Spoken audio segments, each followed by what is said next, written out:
आई आज संकष्टी आहे, तुम्ही काय बनवणार आहात? हे आहेत मोदोरे.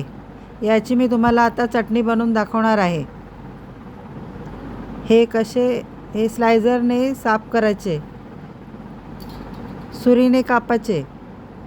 असं तेल लावून घ्यायचं स्लायझरला, सुरीला थोडंसं हाताला पण तेल लावायचं, नाही तर हात चिकट होतात. मग असं स्लायझरनी सोलायचे आहे ना, असे करून सगळे सोलून घ्यायचे. मोदोरे शरीरासाठी खूप चांगले असतात, त्यामुळे ज्या सीझनला मोदोरे भेटतात उन्हाळ्याच्या, तेव्हा ते खायचे. आणि असे कापायचे मोदोरे. याच्या आतली बी काढायची,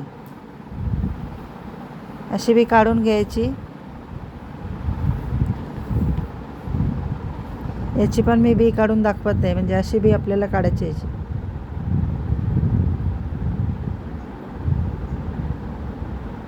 आता बी काढून झाली. आता याला कापायचे, असे बारीक बारीक कापायचे, मग चटणी छान लागते. हे पाहू शकता तुम्ही, असे बारीक बारीक कापायचे.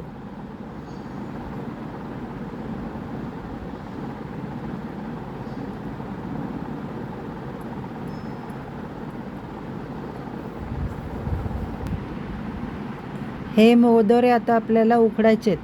यांना मी 2-3 पाण्यातून धुवून घेतल्यात आणि 10 मिनटं उकडणार आहे.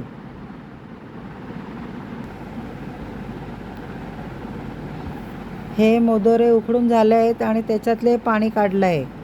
त्यासाठी लागणारं सामान: लाल मिरची, लसूण, कढीपत्ता, सुकं खोबरं, तीळ. हे आहेत उन्हात सुकवलेले मोदोरे. पहिला मिरच्या वाटून घ्यायच्यात आपल्याला, आणि त्याच्यानंतर खोबरं आणि लसूण याच्यात टाकायचं आहे. कढीपत्ता आणि तीळ टाकायचे नाही, कढीपत्ता तीळ टाकायचे नाही. 2 चमचे तेल टाकलं, तेल तापून द्यायचं. तेल तापलं का त्याच्यात कढीपत्ता टाकायचा आहे. आता त्याच्यात ही चटणी टाकायची.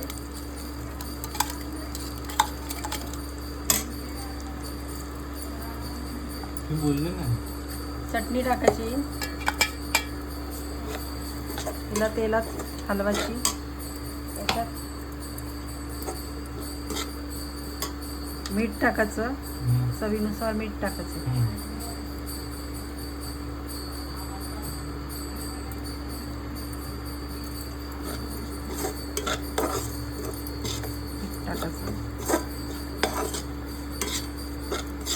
आता हिला खमंग वास सुटला आहे, चटणीला खमंग वास सुटला आहे. येते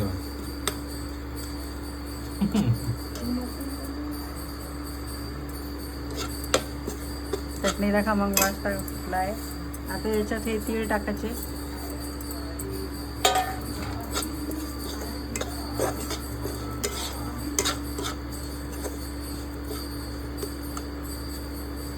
ही झाली आहे चटणी. ही चटणी पण आपण खाऊ शकतो, ही चटणी पण आपण खाऊ शकतो जेवणाबरोबर.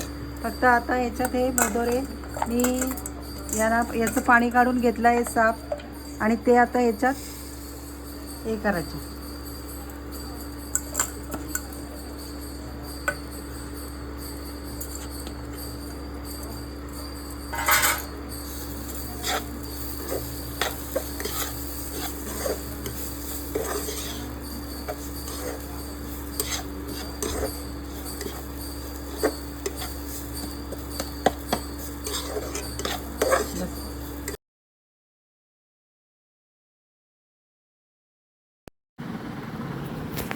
आज संकष्टी आहे, त्याच्यामुळे डाळ, भात, वाटाण्याची भाजी, भजी, मिरचीची भजी, चटणी मोदोऱ्याची आणि मोदक, पुऱ्या, एवढ्या जेवणाचे आयटम बनवले आहेत.